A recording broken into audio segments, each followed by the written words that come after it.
Hello, this is Matt on the Moon Family Sedan channel. The XRP ledger is one of the oldest and most resilient blockchains on the entire damn planet. Look at this headline from you today. XRP ledger celebrates monumental milestone, and we're talking about the fact that now 80 million ledgers have been closed. Then there's also this story from the Crypto Basic. Ripple purchases Bitstamp shares as growth efforts intensify. Now, this was interesting to me because technically this occurred earlier in the year, but it went under the radar. So if any of you knew about this, I'm impressed. But to the best of my recollection, I don't think I knew about this. But it's fascinating because Bitstamp became Ripple's primary on-demand liquidity partner for corridors touching the United States.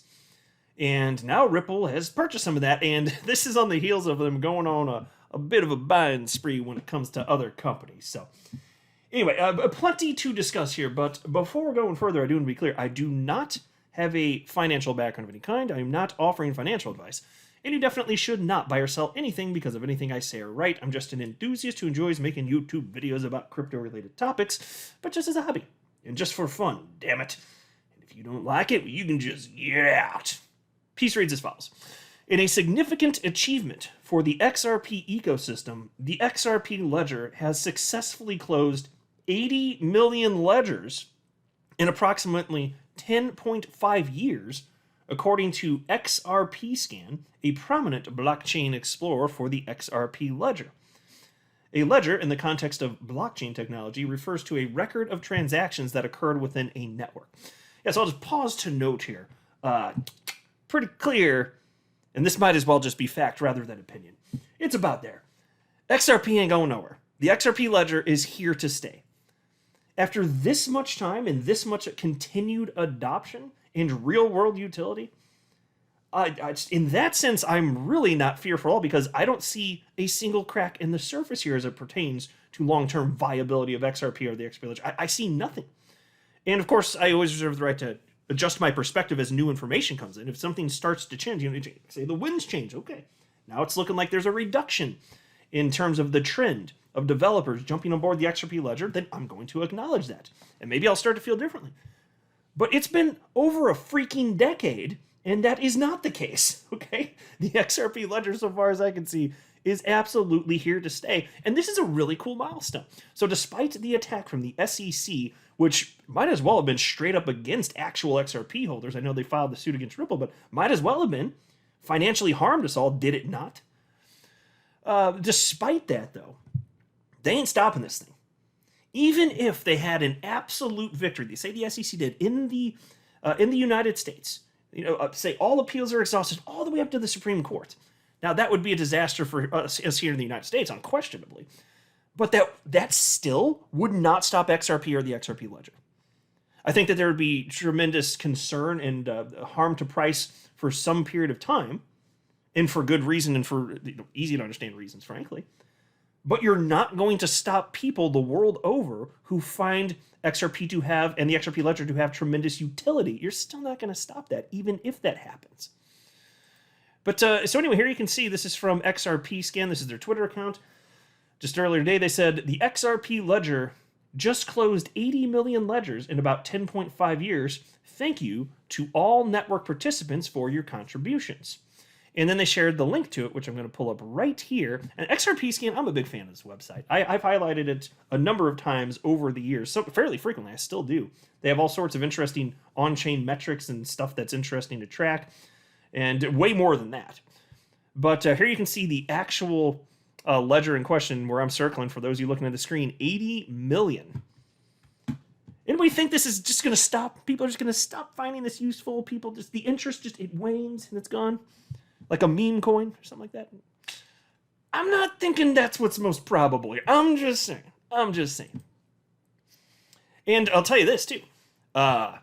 Ripple definitely has no fear as it pertains to doubling, tripling, quadrupling down on XRP and the XRP ledger, because look, they're making all sorts of moves, but I still firmly believe, and this is just me speaking, I still firmly believe that XRP is at the core of Ripple's strategy in general, and why wouldn't it be?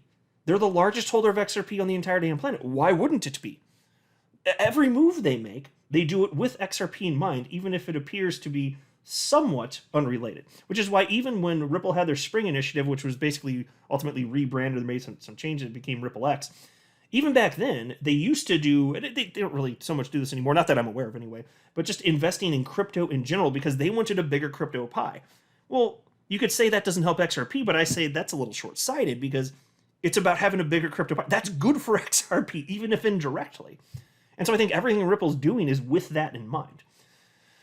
So again, here's the headline, like I said, from the Crypto Basic. Ripple purchases Bitstamp shares as growth efforts intensify. Ripple has purchased the Bitstamp shares previously owned by Pantera Capital, an American investment firm specializing in digital assets and digital asset-focused companies. This strategic move reflects Ripple's strong drive for expansion, evident through its ongoing growth-oriented endeavors. Now, I did want to just pause here to mention something about Pantera. They go a little bit further into this in the article, but Pantera, that's the first crypto hedge fund ever in the United States, founded by Dan Morehead, who just so happens to be pro XRP. Well, to be fair, I haven't seen him speak about it terribly recently, but everything I've ever seen from him from years past indicated yes. So here's the first crypto hedge fund in the United States ever, and there's this article from August 8th, 2020 titled, XRP will be one of the few crypto assets to survive, says Pantera CEO, here's why. And I don't want to cover the whole article, I've actually talked about this before, but I will highlight at least one sentence right here. There we go. This is a quote from Dan Morehead. I see a world where we have 8 or 10 really important blockchains 10 years from now, and XRP is going to be one of them. And of course, this is months before the SEC v. Ripple lawsuit started, so I don't know if that would have impacted his perspective on this. I haven't seen anything from him negative.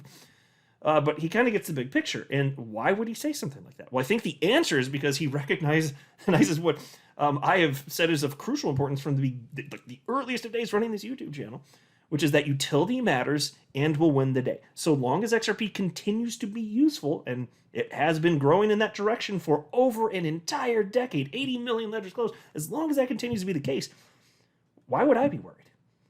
I'm worried in terms of me here in the United States to some degree. What if the worst happens? But that's only to a small degree. I'm truly optimistic that what should be done from a legal perspective, what's proper, will be done. Very optimistic that Judge Torres is going to come to the right decision. And even if she doesn't, very optimistic that should it ever get to the Supreme Court, it's going to be in favor of XRP holders. That's my suspicion. So it's interesting to see here, though. See, Dan Morehead of Pantera, he actually, so his firm, Pantera, actually sold these shares of Bitstamp. That's where it came from. So we don't know the reason. And I don't know if that's some sort of vote of a lack of confidence in anything Bitstamp or Ripple's partnership with them with on-demand liquidity or anything of that sort. That would only be pure speculation. So I'm not saying I'm not speculating that, just to be clear. I don't know why the sale happened, but maybe it could be something as simple as, hey, we invested a decade ago, which actually is what happened, and maybe it's just time to take some profit. Maybe we think there's even more opportunity somewhere else. Because look, I've heard Dan Morehead speak at length about just kind of investing in general, and he has said so many times, if something seems undervalued, that's where we're interested. So given that they invested in something that seemed undervalued, Bitstamp, a decade ago, and it's just blown up in terms of adoption. I think in this article it said that they may have been, if I'm not mistaken, maybe it was the 7th largest cryptocurrency exchange out there. I think that's what they said. I apologize if I'm mistaken. I think that's what they said in this article. Well, maybe it is just time to diversify further. And then for Ripple, maybe it makes sense for them to purchase because Bitstamp is an on-demand liquidity partner. And by the way, I'll mention this too, because you might be thinking, okay, well, is this going to gum up any sort of legal works or something like that? Well, my suspicion would be no, because look, the sale of Bitstamp shares here, this cryptocurrency exchange Bitstamp, the sale of the shares to Ripple does not necessarily mean that Ripple now has some sort of managerial role within Bitstamp. I haven't seen anything indicating such, and I wouldn't expect that to be the case. You can own shares of a company without any sort of actual managerial powers over the day-to-day of the business, and if that's the case, that would seem to be pretty well outside the scope of what's happened in the SEC v. Ripple lawsuit. So we'll see what happens here. But Ripple's just been on a tear. And again, understanding that XRP is at the center of everything that is Ripple, look at what else they've been doing. Here's a headline from you today. Ripple invests in $40 million decentralized infrastructure fund. Ripple, the San Francisco-based blockchain company, is one of the key participants in a newly announced $40 million fund by Dispersion Capital dedicated to the burgeoning field of Web3 infrastructure. Dispersion Capital, an early-stage venture firm, plans to invest in decentralization, a fundamental aspect of the Web3 concept. To date, Dispersion Capital has funded 20 companies, each receiving follow-on financing post-investment. And so I'll acknowledge here, I was not familiar with this firm, but this is brand new news coming out. It's got that new news smell, you know what I'm saying? Which really I think is just like, I don't know, like glue and plastic. But it smells nice. It smells delightful. Just like a new car. Maybe some chemicals in there, but it's delightful. But Ripple clearly, again, it kind of makes me think back to those days when spring was spring and invest in all sorts of stuff. And I know there are some people in the community that weren't so fond of that, and that's fine. We can all have varied opinions here. But there's some strategy behind this, don't you think? I mean, look here, in fact. Remember this news from May 17th? This is from CoinDesk. I covered this at the time, so I'm not going to go in depth, but in case you missed it, Ripple buys crypto custody firm Medico for $250 million. And so my understanding is, as it pertains to crypto, or to Ripple, and what the offerings would be as a result of this, because understand, Ripple's not offering services to people like you and me, the retail investors. They have financial firms who are clients, banks, and other institutional entities, so on and so forth. It'd be those entities that through Ripple they could have support in terms of custody and offer that to the end user, retail. So that would go to users like you and I. And so if that's what they're doing, again, it just goes back to this idea of Ripple getting the big picture. They want a bigger crypto pie. But XRP, why do they want a bigger crypto pie? Because they hold a ton of XRP, and XRP, they believe, would just have, even if it's, say we're a stagnant percent of the crypto pie. If the crypto pie gets bigger, that's worth more money. Not that it couldn't have a greater percentage, but you get the concept that I'm sharing here. So this is the route that Ripple has been going recently. Doesn't look to me like XRP is going anywhere. Certainly not anytime soon. Other than up once we see a positive conclusion in the SEC v. Ripple case, if that's what ends up happening. And there's no guarantee, but I am, like I said many times, nothing but optimistic at this particular point in time. So even if Ripple loses in any capacity, I still envision that there's going to be some positive clarity for XRP specifically from Judge Torres. We'll see what happens. But that's where we're at right now. It's a good time to be in crypto despite the uncertainty, because look, there's risks in anything in life, right? As far as I'm concerned, this is an incredible and magical time to be in crypto. What an opportunity, because by the time everybody agrees, yeah, of course it was always going to work, by the time the rest of the world catches up to us, well, that means that there's no longer a financial opportunity there, at least not a notable one. Investing in crypto and XRP at some point in the future, once it's adopted in a much more global capacity, it's going to be just as boring as investing in like Apple or Amazon, or pick your stock. Here's my exciting index fund I'm investing in. Yay, equities. No, that's how boring crypto will be one day, but we're nowhere close to that. This is the time to be in it, and I am so thankful to be living in a time where I get to partake. I'm not a financial advisor. You should not buy or sell anything because of anything I say or write. That would be a very, very, very bad idea. Until next time, to the Moon Family Sedan.